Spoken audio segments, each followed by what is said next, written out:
They banned out Diana. I think it was fairly obvious that may happen in this one. Jarvan in fourth as well, the second ban for the Tigers. Victor and Lissandra on the other side for WE. It's really weird with the Jarvan ban, but it's because Spirit is still first picking it despite it being nerfed. So I feel like they're just completely targeting the comfort picks, and we see the Sivir as well. So no real hard engage setup. And also Rexa is still open for Smip, or sorry, for Lee if you want it in the jungle. It's a really interesting draft in terms of banning out the team composition that has worked for World Elite so far. They're forcing them, okay, show us what else do you have. We know you can play these champions in a composition. Let's see what else do you have. They haven't targeted a Luca in a single time, and I feel like that's just showing that they have complete control in Smeb and being able to lock him down. And that's the thing when you play a best out of 3 here. You can take a few chances in the first game in terms of your bans. You can target towards World Elite, say, what can you do if you have to play, you know, like a proper team in terms of communication and everything in your setup? Can you manage to beat us that way? Because we know G Tigers love to run these very kite-focused compositions. If there's no hard engage coming in from the side of World Elite, well, how are they ever going to start a fight? Well, we do see there Maokai and LeBlanc, so she going to be playing that LeBlanc here. Obviously, Diana being his champion of choice so far. Yeah. Most played pick in solo queue for him, so not too much of a surprise, but still different. Obviously not going to run teleport on that one, so you won't have that split pushing threat. I would assume not running teleport. Yeah, I was going to say. I'm not going to guarantee anything at this point. And it looks like G Tiger's going to go for a very strong bottom lane there, Janna and Corki. Well, I think for now, the answer that World Elite has to respond with is going to have to be the physical damage jungler. You know, not take the Nidalee and go for something that's a little bit more gank-oriented, like the Lee Sin. And with the Maokai LeBlanc, you have a really strong pick composition, which you've seen the prowess with the Tigers in terms of their team fighting. Now, just ignore the team fight. Go for something that you can really snowball with. And like the Lee Sin with the LeBlanc chain, with the Maokai in the lanes can really turn anything in the laning phase. And now, the double AD composition, one of the strengths of taking the early Corki, because it allows you to run double, no AP threats, just because Corki, with the sorcerer shoes and a little bit of the AP on the Trinity, enough poke to all right, you need magic resist versus Right, Corki. okay, fair enough. And also against the Rumble. Yeah. So in this case here, very standard G Tiger setup. You got the disengage from the Janna, you got the Rumble ult as well to zone away, and of course the double AD carry composition. I still like the LeBlanc Lee Sin setup because those two together will beat the Rexa and Ezreal in terms of the early game. So there is some pressure at least from the G Tigers around that lane. And wow, Kalista coming in with the Sivir ban. She's been changed here on this patch, and nobody else really wants to play her. What I really like about the World Elite draft is that they're really playing to the strength of their players.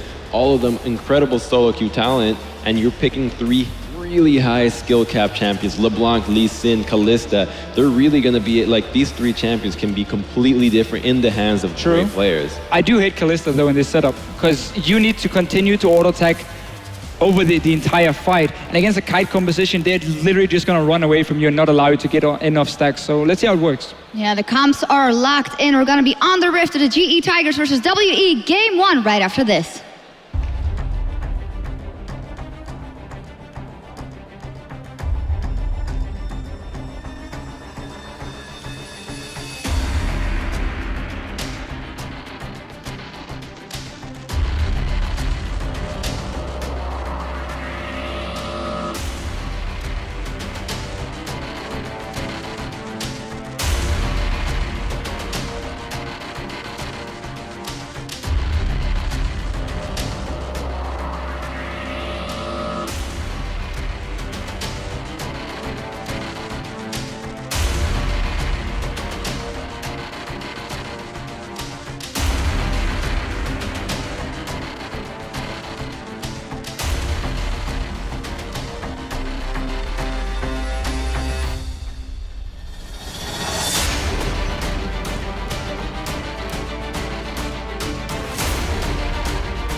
All right. right, guys, it's time to get our second semifinal match underway. The GE Tigers, #1 team in South Korea against WE, the team that's struggled in China, has had some success this week here at IEM. I feel like there's some strong favorites coming into this one, some strong opinions on the expert desk as well. What do you guys think? What's your take on this one? I mean, I do agree with the strong opinions on the expert desk. I feel like the point of this is just to try and get some lane kills against Corky Jana. Maybe you get a good thresh hook in. I know you have some opinions about the M3 games that happened when WE played a similar style of duo lane. Yisa in particular was a big reason that they lost those games to M3 a week ago, because he disrespected level 2 all-ins from the Kalista Thresh, Kalista Morgana lane.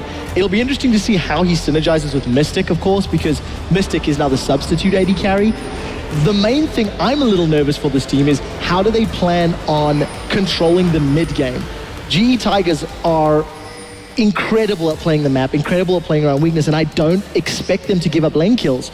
So with that in mind, where do World Elite enforce their strength on the map? Now here we go, World Elite versus the GE Tigers. Welcome to Summoner's Rift, a fan at level 1, nice and safe.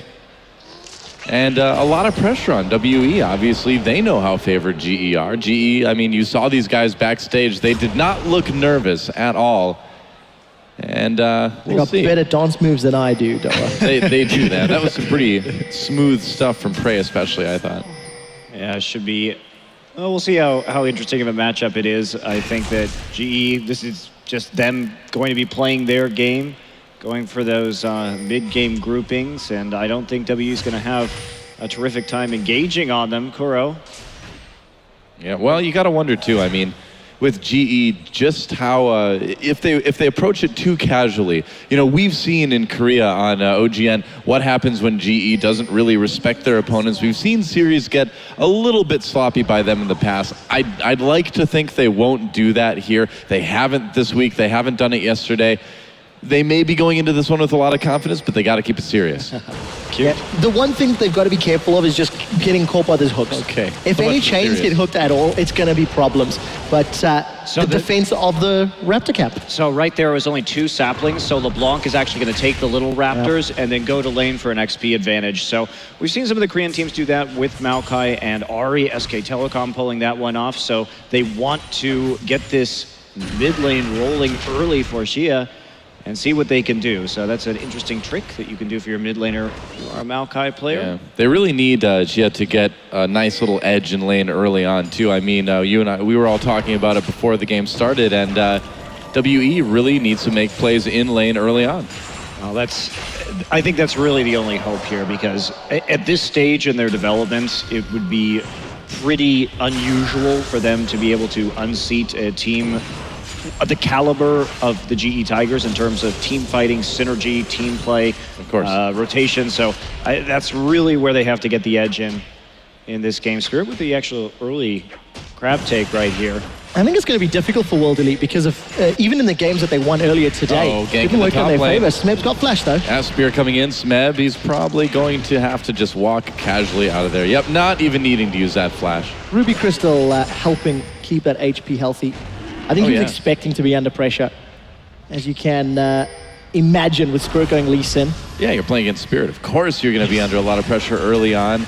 And unfortunately for WE, that top gank not working out. I do like that Ruby Crystal start too, because it's going to mean pretty fast haunting guys for Smeb potentially as well. Yeah, and I really like the way Spirit went about that gank too. Very conservative. Didn't just rush up there right after hitting level 2 and getting that red buff. He instead opted to take the crab first, making sure there's no follow-up or counter gank potential coming in. So relatively safe gank. He's going to come around, try again. Smeb close to that wall. Smeb in a little bit of trouble. Yeah, gets jumped on by the Q. There's the knockup with that arcane smash. Smeb trying to get away. Already used the flash, and first blood goes to WE. Aluka grabs that one, and I think Smeb just not respecting the position he was in there. No, very, very poor play from Smeb, because when you see the level 2 Lee Sin come in out of the red buff, you can assume that he's going to go back to that same side of the map and continue jungling. And how is he going to get on you? Well, first off, he had a ward in the river, so the only place he can gank from is by standing next to that wall for a Sonic Wave. Pretty Poor positioning. Poor play from Smeb right there. The scary thing is, I don't think it's even going to cost him a whole lot. There is a teleport advantage for Aluka if he decides to run back to lane. Well, GE was able to steal the blue throughout that too. Yep, jungle control from Lee. And of course, having the numbers down the bottom half. You saw Gorilla moving up to help out. So a decent start for World Elite. But the question is it going to be enough to get Aluka to a power position quickly? Well, I mean, the last time we saw GE kind of give up a boneheaded first blood was against Cloud9 earlier in this tournament, and that game ended in GE's favor in 28 minutes. So it has not been really a barrier to their success, nor has really any early game deficit. So short answer, no. Yeah. Well, I mean, GE has been behind in many games throughout the recent season here, and they've always managed, or nearly always managed, to come back and win those. I'm interested to see if GE want to put some early pressure on that Dragon, with Smeb going to get a very early Haunting Guys with no Doran's item. And that's going to give them just so much control in that pit, especially against an AD carry like Kalista, who needs items to get that attack speed up to scale up. Very, very item dependent before Kalista can get enabled, and that's going to be compounded by how difficult it'll be to stick to anyone on GT that's not Smeb. There's a knock-up onto Aluka, taking a lot of damage right away. Tried to twist advance back in, his flash is down as well, and so Smeb gets that answering kill, and this is why that first blood wasn't a huge concern. He knew Lee was going to be able to come up there, make a play as well. Kills evened up between the top laners, between the jungles now, and on top of that, Smeb has the CS lead for the moment. Well, and plus, even if there was a counter gank in that scenario, they still had the extra flash on their side in order to deal with it. You see it coming with Rek'Sai as well, and there's the TP used for Aluka, getting right back in lane, but everything pretty much evened up, but there goes Kuro. Wow, we got to get a replay of that, hopefully. Shia just 1v1s Coco in mid, or Kuro rather in mid. That's something that we don't see too often. I would not have expected that one, but yesterday and today, Shia definitely had a few good plays across the map. This morning in particular, when playing against CJ Entus, I felt like Shia had found some more rhythm, had found some more confidence, was playing that Diana, of course, which was banned away. But a good kill to put on the board, and World Elite still got themselves a small lead. Yeah, well, I mean, Shia has shown himself to be a very, very good LeBlanc player. Certainly a talented mechanical player in lane.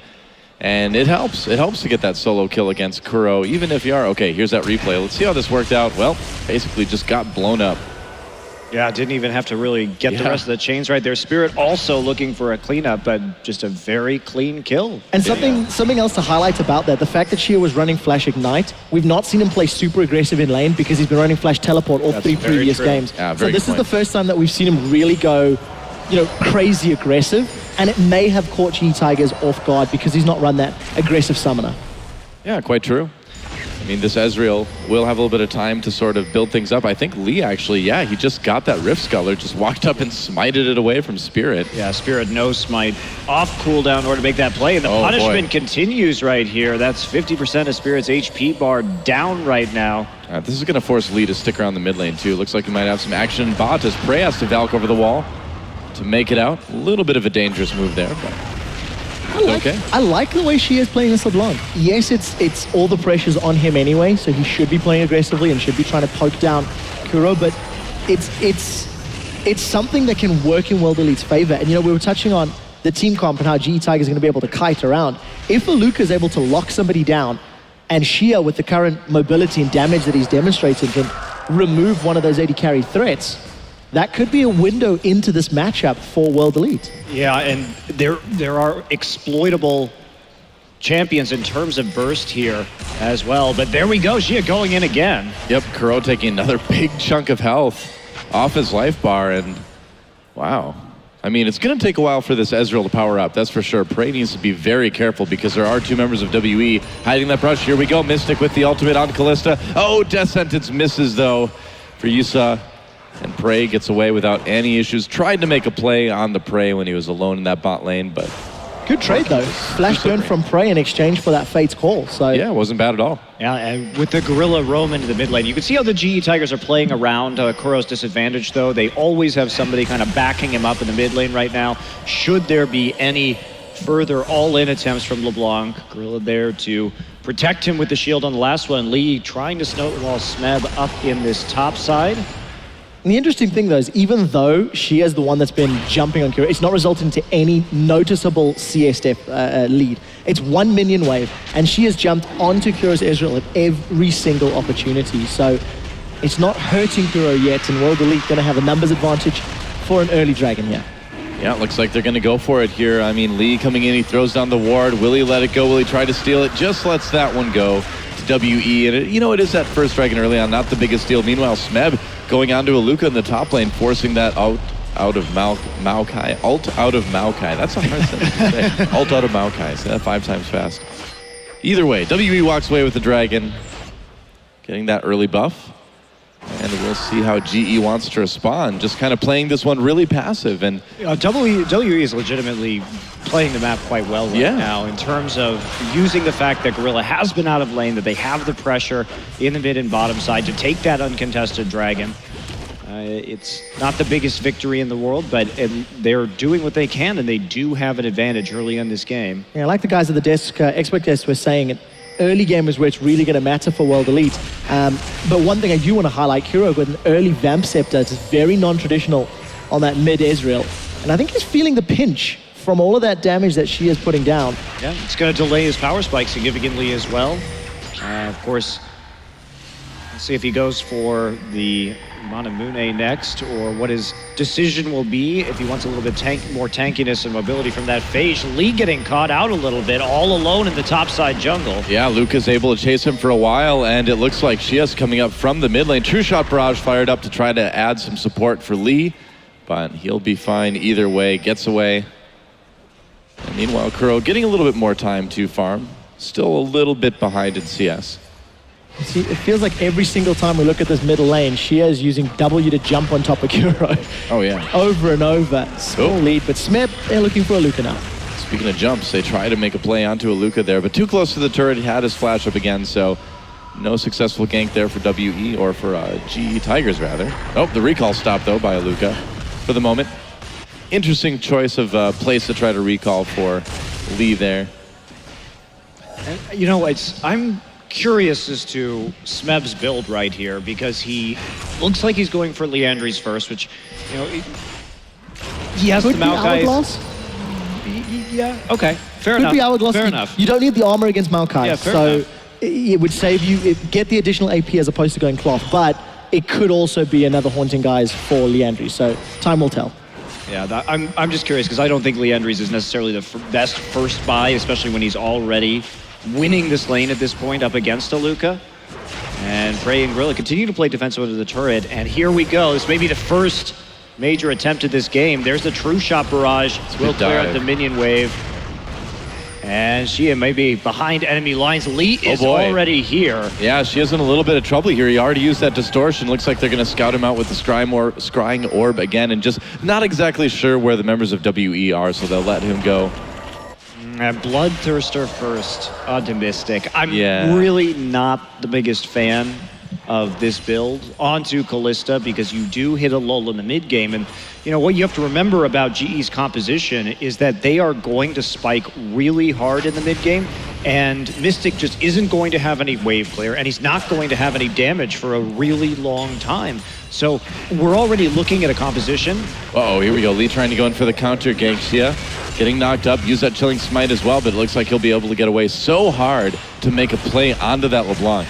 Yeah, but even so, getting the flash means he's not going to be able to W that aggressively anymore, so that's going to be very helpful for Kuro. Like I was saying, there's not really a lot of wave clear on WE, so this mid-game power spike, you lay down an equalizer and clear out that minion wave and chunk out your opponents, and they're going to have a very, very difficult time stopping the wave pressure coming in. So I do feel this is a bit of a ticking time bomb in favor of the GE Tigers. See, though, Kuro is going to be pretty delayed on that Trinity Force at this point, going for the Muramana. So at least they've bought themselves a little more time to perhaps do something. But yeah, I really think that Hurricane may have been the better build right here. Smeb going in for a dive. Time for a dive. There's the equalizer laid down. Luca trying to survive, but he does not last long. And another easy kill for Smeb and Lee up in that top lane. They've really identified that as a lane that they can sort of snowball, and they've been doing a pretty good job of that so far. Yeah, that couldn't have been any cleaner from the GE Tigers. Yeah. And I think, to touch on the World Elite lack of wave clear, if and when Aluka eventually gets towards a Righteous Glory, if he decides to go that route, I think for World Elite it's going to be all about landing those chains. Get Maokai to lock somebody down, get LeBlanc and Thresh to follow up, because simply put, if they don't, they're just going to get run around in circles. The disengage from Jan is going to be fantastic, and if Gorilla decides to go for those early Captain Boots upgrades, you've got great running forward, great running backwards. And Monty, Smeb did in fact upgrade to that Leandries. That was fast. Not the most efficient usage of his gold, but I guess he is up, 25 CS and 2 kills, so... Well, if they want to keep going after Aluka right here, and Aluka continues to stack all of this HP, I just don't see it as effective outside of this lane scenario. So it wouldn't be, I think, the first choice right here. In fact, you also have the opportunity to go for Abyssal Scepter, which may be superior, but here we go again. Yeah, Smeb may be in a little bit of trouble here. Spirit coming in to help Aluka out with this gank. Smeb, he's got that flash, but flash is up for WE as well. Oh, nice kick by Spirit. Smeb flashing, can anybody save him? Doesn't look like it, and so gank for gank, and WE answers back, but this time they do it right before Dragon. Yeah, I'm not sure it was worth flashing for that number 1, but what I do like from GE, the moment that you saw Spirit in the top lane, Gorilla and Lee instantly moved into World Elite's jungle, placed some wards down, and then they've got to the positioning on the Dragon. Yeah, glad you mentioned that, because I was watching that gank, and halfway through it, Gorilla and Lee were already past the blue buff. The reaction was instantaneous. They'll trade a tower for it. First Dragon of the match going over to GE. Or for their first Dragon. Yeah. Oh, and Prey gets grabbed. Mystic, there's the box as well. They're going to try to make a play. Gorilla pushing everybody back with that all, pushing every back. It's been a long few days for everybody, hasn't it? I guess so, I don't know. Either way, they save Prey. And he gets away. To stay another day. Touché. Well, anyway, before we get into a rhyming competition here that I can't stop. No, I actually ran out. Oh, Kuro in a bit of trouble, manages to get over the wall. Close call. I'm done. She is doing very well in this LeBlanc, but again, it's not equating to control. Yep. Yes, Kuro's under pressure, but look at the CS, look at the gold. This is still completely even on Dragons.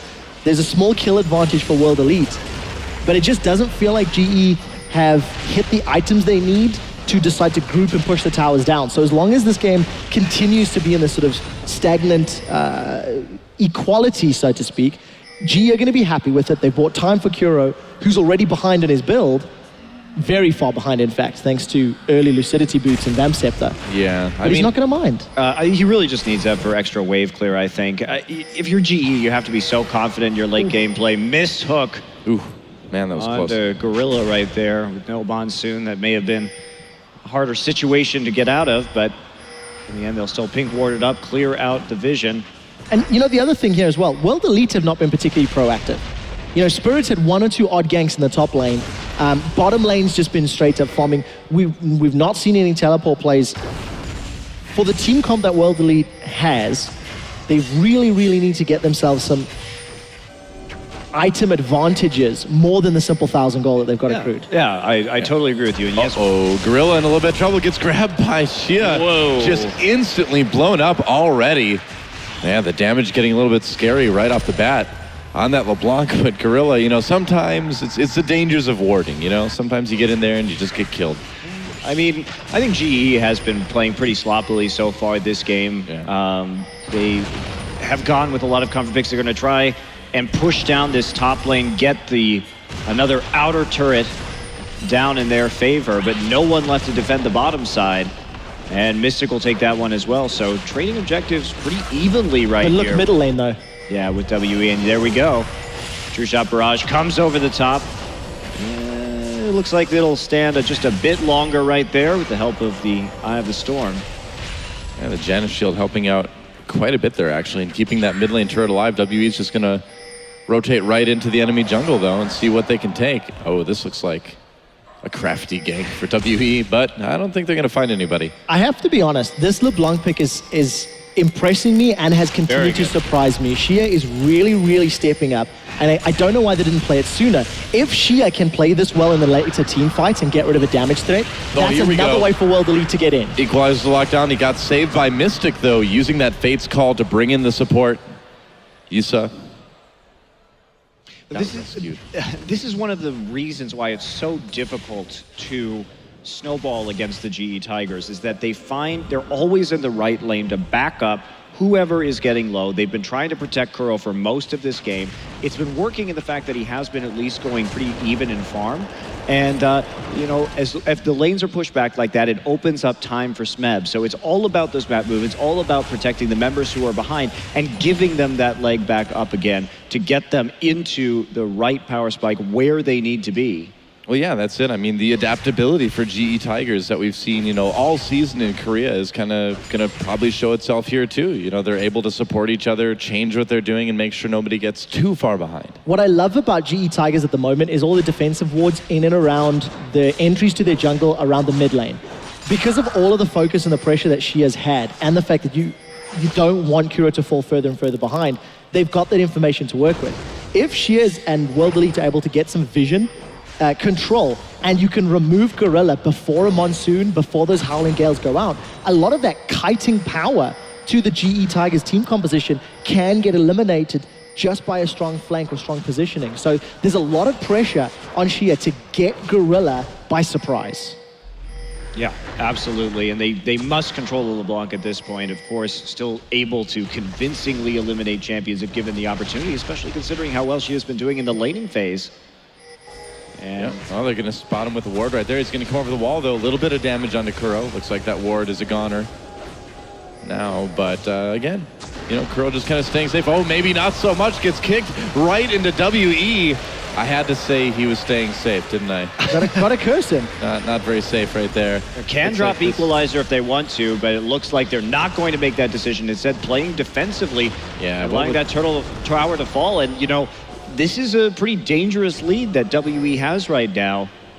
Well, with Dragon coming up in about 30 seconds, too, you don't want to use that Equalizer to save a turret that's nearly dead, I suppose, too.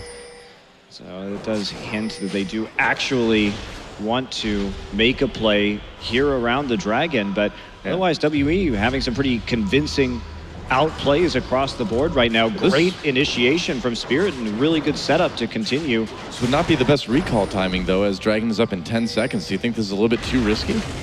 Well, we'll have to see. There's a lot of vision here for World Elite, so teleport's still up for a Luca, and doesn't seem to be any rush from GE. Plus, GE, at the moment, I think you could put an argument forward that maybe they should look to create some confusion and create some chaos.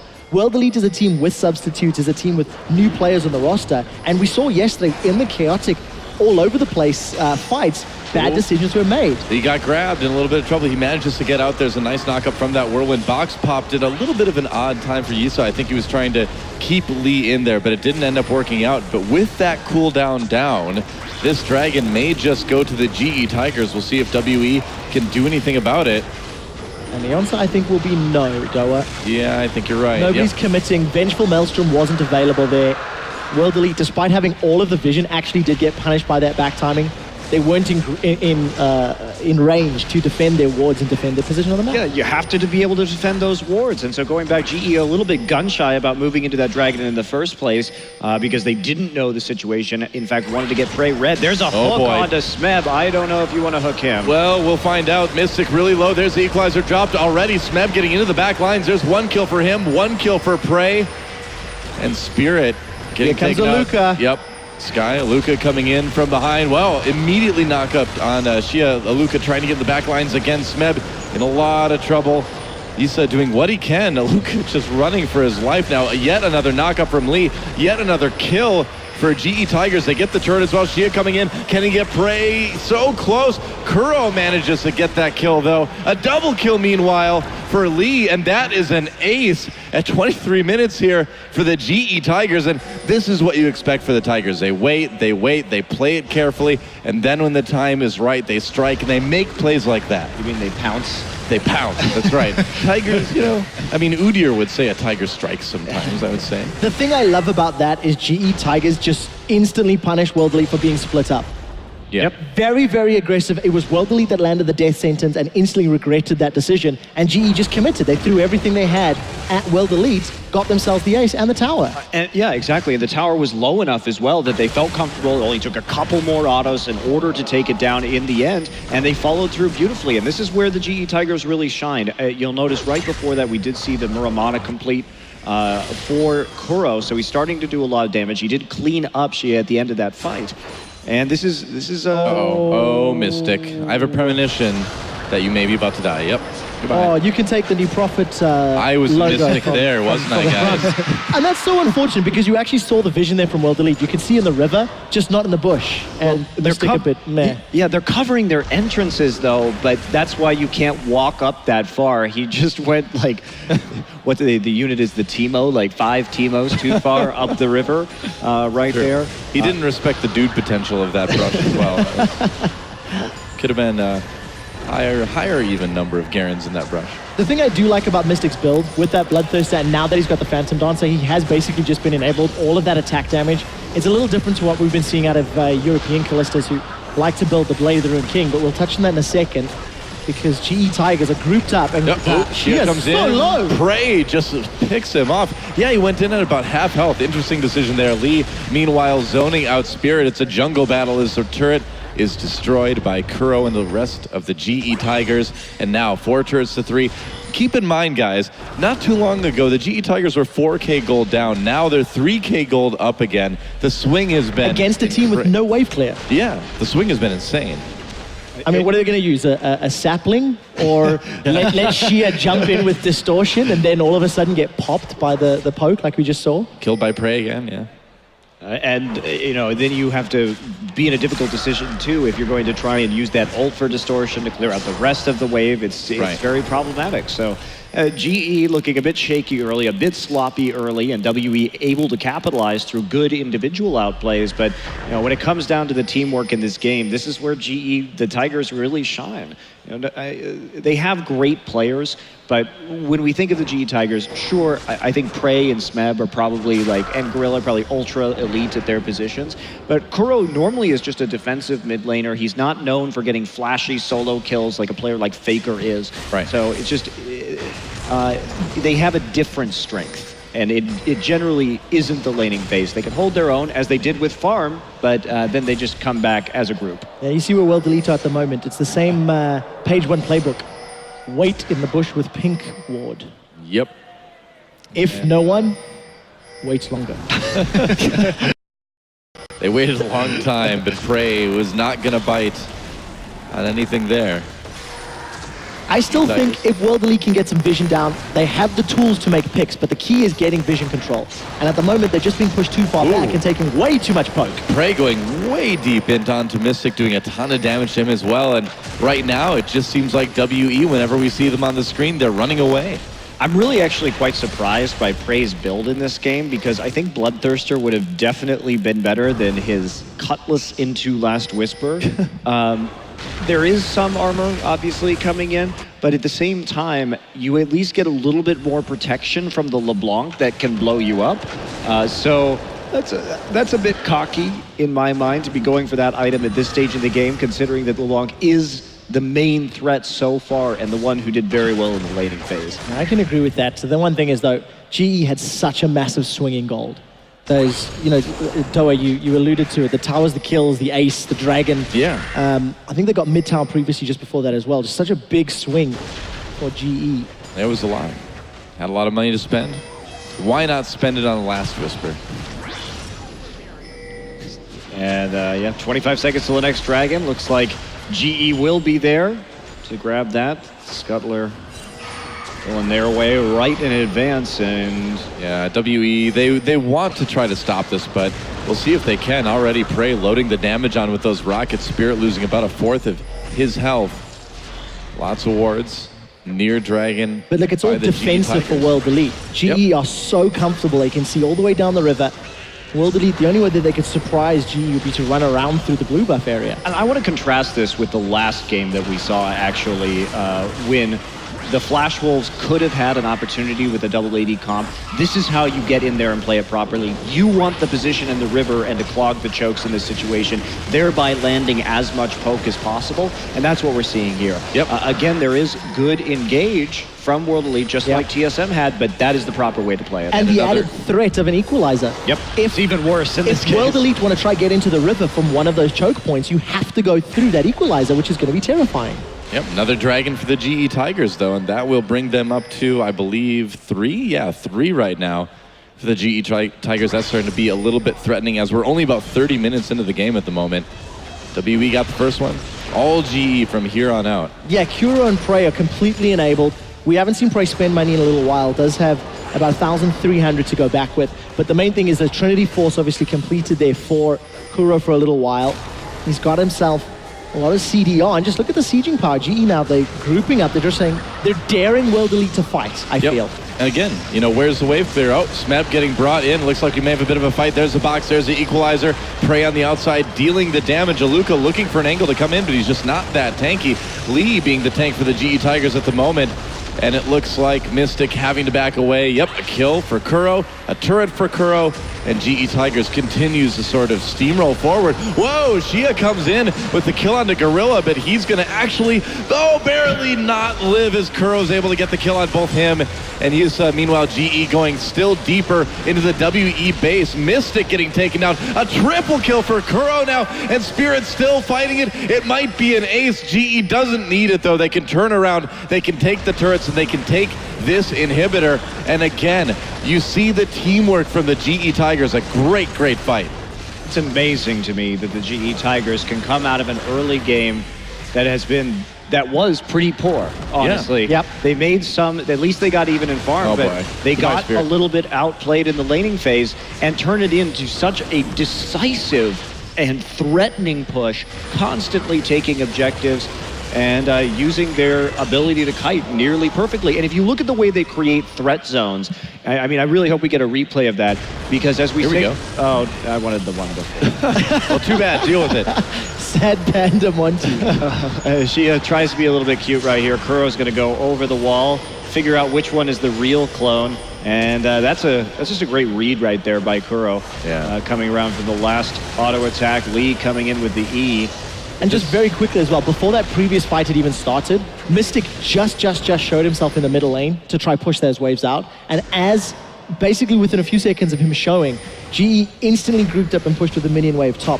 The reaction at which they make a team decision is mind-boggling to me. After the previous Dragon, similarly, realized that there was a numbers disadvantage bottom, engaged despite being hooked on, and just really smart, intelligent read of the game and the map. And it's at every level too, right? We were even talking about the wards. When Smeb was dying, they were already convincingly moving into a different part of the map as soon as they saw Spirit there. What I wanted to talk about in that first fight was just they made it impossible really for LeBlanc to get in, because they use they stagger their abilities so well. First it was the equalizer, Flame Spitter straight into Zhonya's, and then Rek'Sai's clogging the rest of the space and getting knockups under the turret. So there was really not a lot of chance to even get in onto the back line with a comp that has a decent amount of engage. And if you did, Gorilla would just kick you out anyway. So even if that front line had not secured, escapes in your AD carries plus that Janna backline, just a really, really intelligent play. Wow, and absolutely no resistance as the GE Tigers take another turret in bot lane, rotating back towards mid yet again. But at this point, the map is theirs. GE controls the pretty much entirety of Summoner's Rift at this point. There's very little that WE can do at this stage. It will be a patient Baron coming in from the GE Tigers at some point. Aluka there with the teleport, maybe trying to make a play, but there's a lot of control over the Baron pit right now from GE, sweeping out absolutely everything at this stage. Yeah, they're killing those Sentinels as well from Callista. They're gonna force a face check right here of this brush and then use an equalizer over the wall. Spirit in a lot of trouble. Here we go. Yep, you called that one, man. No, I didn't. The equalizer was not used. Well, the equalizer, not the equalizer. I thought you should have just taken the point. You should have just taken the point. Damn it. I misheard you. Well, there goes Baron. Baron's like, well, I saw what that team could do against you guys, not much, so here, I won't put up much of a fight. The thing is, right, you go all the way back. Laning phase actually went well for World Elite, but you can question whether or not going even is enough against a team that is, you know, much smarter, Lee. much more coordinated. And unfortunately for World Elite, they're now split up after trying to make a gambit in the inner turrets. Nakabanyisa barely gets out with that Fate's Call. Mystic throwing him ahead there. Meanwhile, Xia turns around, tries to get to play onto Kuro. Kuro still alive for now. Which one is real LeBlanc? It's the one down in the bot lane. Smeb, meanwhile, takes out Yisa. And he's got, never mind. Two-shot barrage, that's about enough to take care of it. Double kill, meanwhile, for Smeb.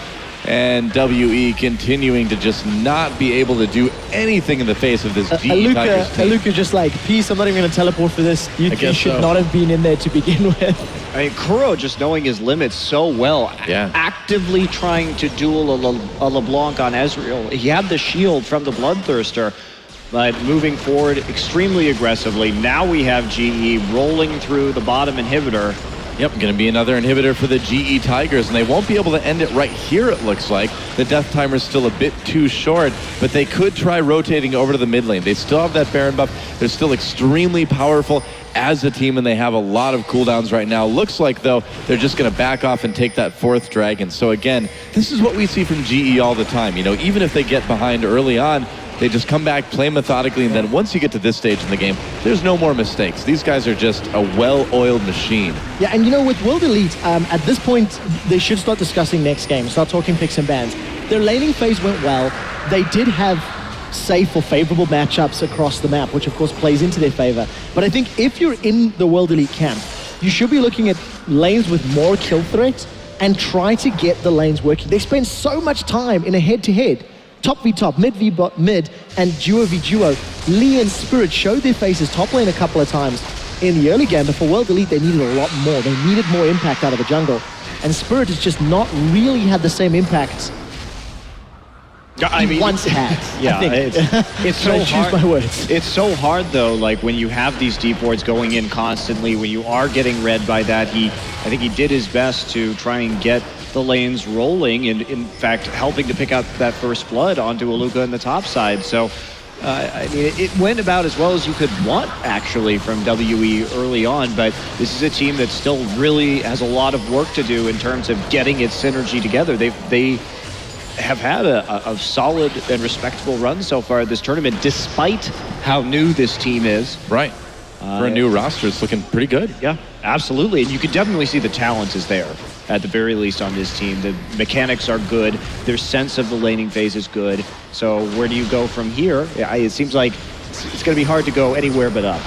Yeah, I would imagine. GE Tigers, meanwhile, though, pushing up this mid lane. The top inhibitor did respond. There's the equalizer. Will GE go in? A big knockup from Spirit as he sends the kick through the team. Meanwhile, Luca getting into the back lines, but he's all on his own. Mystic trying to do damage, but just not able to deliver a lot. Just like that, 4 kills for the GE Tigers, and they will grab that perfect daze, well, almost perfect daze. Kuro did go down due to Mystic in the end, but that is going to be it. So at about 37 minutes, the GE Tigers will close out a very convincing one, going from 4K down at about 15 minutes to now about 14,000 gold ahead at the end. There goes the Nexus. GE Tigers with a pretty convincing game 1. GG. I mean, there's not much to say there. After the laning phase where WE got that advantage, the WE just wasn't on the same page in terms of which objectives to take, and GE were so forceful in their decision-making right there, and committing to objectives before we could actually see WE group up, that they just made it work.